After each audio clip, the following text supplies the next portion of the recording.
1300 hours Pakistan Standard Time. Assalamu alaikum. This is Radio Pakistan.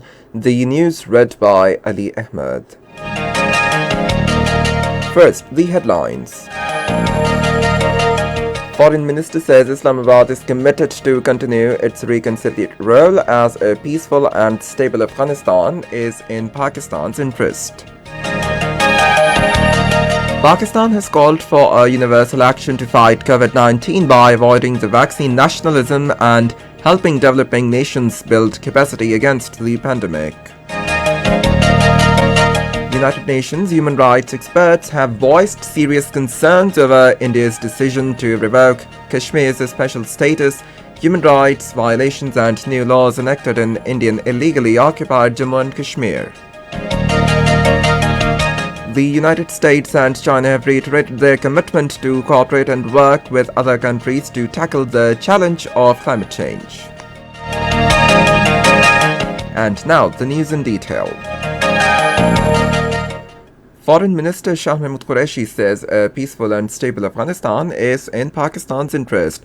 In a telephonic conversation with his Afghan counterpart Mohammad Hanif Atmar today, he said Pakistan is a partner in peace efforts in the region, including Afghanistan. He said Pakistan is committed to continue its conciliatory assistance to make Afghanistan peaceful and stable. The foreign minister expressed hope that the Istanbul process will help make the Doha agreement fruitful in the pursuit of lasting peace in Afghanistan. Appreciating Pakistan's continued diplomatic, political and moral support in making the Afghan peace process fruitful, the Afghan foreign minister thanked Shah Mahmood Qureshi and Pakistani leadership.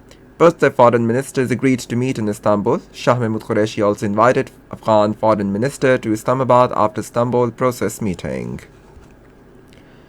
President of the Economic and Social Council and the permanent representative of Pakistan to the United Nations, Munir Akram, has called for a universal action to fight against coronavirus pandemic.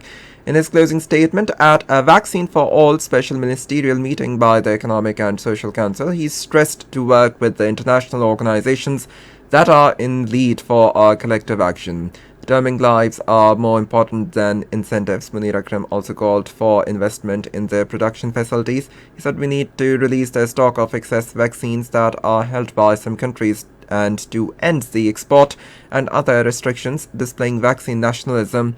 He stressed to equip developing countries to build their logistics, storage and distribution capacities that they will need to distribute the vaccine equitably within the country. The United Nations human rights experts have voiced their concern over India's decision to revoke Kashmir's special status and enacted laws that could curtail the political participation of Muslims and other minorities. The concern was raised by 5 UN Special Rapporteurs for minority issues, freedom of expression and assembly in a letter to the Indian government on 10th of February, and the United Nations has made this letter public. They, in their letter, said Kashmiris and other minorities faced reduced levels of political representation and participation due to the abolishment of the regional government and its power to legislate. The UN experts also expressed concerns on the ongoing internet shutdowns, restrictions on the right to freedom of expression, as well as the reported pattern of detentions and harassment of journalists and human rights defenders.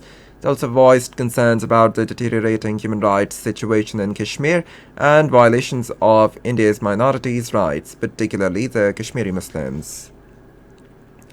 The United States and China have reiterated their commitment to cooperate with each other and with other countries to tackle the climate crisis. The joint statement issued after a meeting between U.S. climate envoy John Kerry and China's special envoy for climate change, Zhai Xinhua, in Shanghai, said challenge of the climate change will be addressed with the seriousness and urgency that will demand despite tensions on multiple other fronts. In Afghanistan, 8 members of a family have been killed in an attack by unidentified armed men at a mosque in Jalalabad city of Nangarhar province. According to provincial governor Ziaul Haq Amar Khail, the incident happened when unidentified gunmen opened fire on the family members while they were praying. The Pakistan cricket team, after concluding successful tour of South Africa, has reached Zimbabwe, where it will play a 3-match T20 series and 2-match Test series. According to the schedule, the first T20 match between Pakistan and Zimbabwe will be played at Harare Sports Club on Wednesday. The Test match series will also be played at the Harare Sports Club, which will start from 29th of this month. And that is the end of the news. For more news and analysis, log on to our website radio.gv.pk and also watch live video streaming of our bulletins on the link facebook.com/Radio Pakistan News.